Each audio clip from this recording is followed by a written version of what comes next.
கொஞ்ச நாட்களுக்கு முன்னாடி நான் ரொம்ப அருமையான ஒரு பேல் செஞ்சேன். அதுதான் குர்குரே பேல். அப்புறம் அதோட ரீல நான் இன்ஸ்டாகிராம்ல ஷேர் பண்ணேன். அது எல்லாத்துக்குமே ரொம்ப பிடிச்சது. அப்புறம் எல்லாரும் டீட்டெயிலான வீடியோ போஸ்ட் பண்ண சொன்னாங்க. சோ இன்னைக்கு அதே குர்குரே பேல எப்படி செய்யறதுன்னு உங்களுக்கு தெளிவா சொல்ல போறேன். இப்ப செய்ய ஆரம்பிக்கலாம். முதல்ல ஒரு சுவாரஸ்யமான சட்னியை செய்ய போறோம். இது நிறைய உணவுகள் கூட சாப்பிடக்கூடிய ஒரு சட்னி. அப்புறம் நீங்க இதை எந்த விதமான பேல், சாட் அப்படின்னு எது கூட வேணாலும் சாப்பிடலாம். அதுக்கப்புறமா தனியா இன்னொரு காரமான சட்னியை சேர்க்கணும். சட்னி செய்ய முதல்ல நான் இங்க 2 டேபிள் ஸ்பூன் புளி கரைச்சலை எடுத்திருக்கேன். புளிய கரைச்சுதான் இப்படி பண்ணிக்கோங்க. இதை ஒரு பேன்ல எடுத்துக்கலாம். சரியா இருக்கும். புளி கரைச்சலை செய்யறது ரொம்ப ஈஸி. கொஞ்சமா புளி எடுத்துக்கோங்க. அத வெது வெதுப்பான தண்ணியில ஊற வைக்கணும். கொஞ்சம் தண்ணி போதும். ஊற வச்சுட்டு வெறும் 10 நிமிஷத்துக்கு அப்புறமா உங்க கைகளால நல்லா பிசைஞ்சிட்டு அப்புறம் வடிகட்டி எடுத்துக்கோங்க. அப்புறம் இந்த புளி கரைச்சல் கூட நான் வெல்லத்தை சேர்த்துக்கிறேன். நான் 1 டேபிள் ஸ்பூன்ல இருந்து 1.5 டேபிள் ஸ்பூன் வரைக்கும் சேர்த்துக்கிறேன். உங்களுக்கு இனிப்பு ரொம்ப பிடிக்கும்னா நீங்க 2 டேபிள் ஸ்பூன் கூட எடுத்துக்கலாம். நான் 1 டேபிள் ஸ்பூன் தண்ணியை எடுத்திருக்கேன். 1 டீஸ்பூன் மிளகாய் தூள். கடைசியா சேர்க்க போறது 1 பல்லு பூண்டு. அத நான் 2 துண்டுகளா வெட்டி சேர்த்துக்கிறேன். இது உங்களுக்கு பிடிச்சா மட்டும் சேர்த்துக்கலாம். ஆனா பூண்டோட லேசான ஃபிளேவர் ரொம்ப நல்லா இருக்கும். அப்புறம் மீடியம் ஃப்ளேம்ல இந்த சட்னியை சமைச்சுக்கலாம். வெறும் 2-3 கொதி வந்தா போதும். தோராயிரமா 7-8 நிமிஷம் தான் எடுக்கும். அப்புறம் ஒரு அருமையான சட்னி ரெடியா இருக்கும். இப்ப சட்னில நல்லா கொதி வர ஆரம்பிச்சிருக்கு. அப்புறம் 8ல இருந்து 10 நிமிஷம் ஆயிருச்சு. முழுசா ரெடி ஆயிருச்சு. கொஞ்ச நேரத்துக்கு அப்புறம் சூடு ஆறுனதுக்கு அப்புறமா இது கொஞ்சம் கெட்டியா ஆகி இருக்கும். இங்க பாருங்க. இப்ப இந்த சட்னிய நம்ம ஓரமா வச்சிடலாம். கொஞ்சம் சூடு ஆறட்டும். இங்க பாத்தீங்களா கொஞ்சம் கெட்டியா இருக்கு.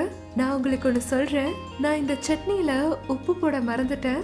சோ இப்ப நான் சேர்த்துக்கிறேன். இப்ப வாங்க நம்ம குர்குரே பேல செய்ய ஆரம்பிக்கலாம்.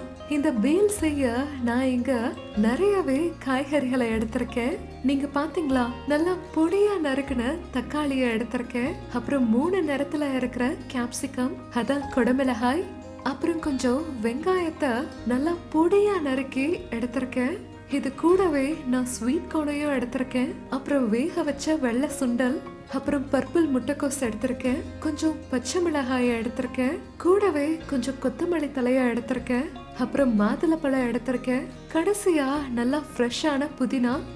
அப்புறம் இந்த பேல்ல உங்க விருப்பத்துக்கு ஏத்த மாதிரி நீங்க காய்கறிகளோட அளவை கூட்டியோ இல்ல குறைச்சோ சேர்த்துக்கலாம். அப்புறம் உங்களுக்கு ஏதாவது பிடிக்கலனா நீங்க அதை சேர்க்க வேண்டாம். இப்ப எல்லா காய்கறிகளையும் ஒரு மிக்சிங் பவுல்ல எடுத்துக்கிறேன்.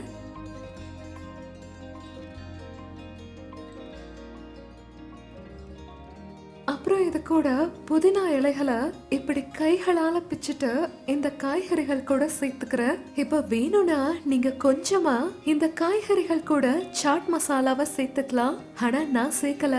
ஏன்னா குர்குரேலயே தேவையான அளவுக்கு மசாலா இருக்கு. இப்ப சாட் மசாலாக்கு பதிலா நீங்க கொஞ்சமா உப்பை சேர்த்துக்கலாம். அப்புறம் சட்னிலையும் நம்ம உப்பு சேர்த்திருக்கோம். இப்ப அந்த சுவாரஸ்யமான சட்னிய சேர்க்க வேண்டிய நேரம் வந்துருச்சு. அப்புறம் நம்ம செஞ்ச இந்த சட்னிய தோராயிரமா 5-6 டேபிள் ஸ்பூனை சேர்க்க போறோம். இந்த சட்னி ரொம்ப ரொம்ப சுவாரஸ்யமானது.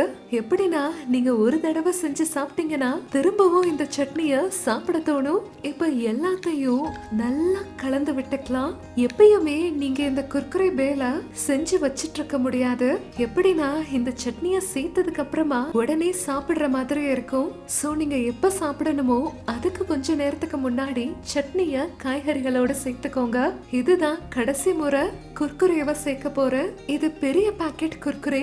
அப்புறம் திரும்பவும் இது எல்லாத்தையும் ஒரு தடவை கலக்கி விட்டுக்கலாம். உண்மைய சொல்லணும்னா இந்த பேல் ரொம்பவே ருசியா இருக்க போகுது. வாங்க, சுவாரஸ்யமான குர்குரே பேல் ரெடி ஆயிருச்சு. சீக்கிரம் பரிமாறிக்கலாம்.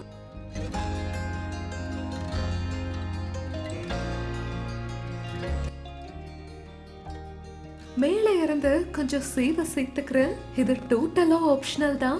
இப்ப இங்க தயாராயிருச்சு ரொம்ப வித்தியாசமான ஆனா ரொம்ப சுவையான குர்குரே பேல்.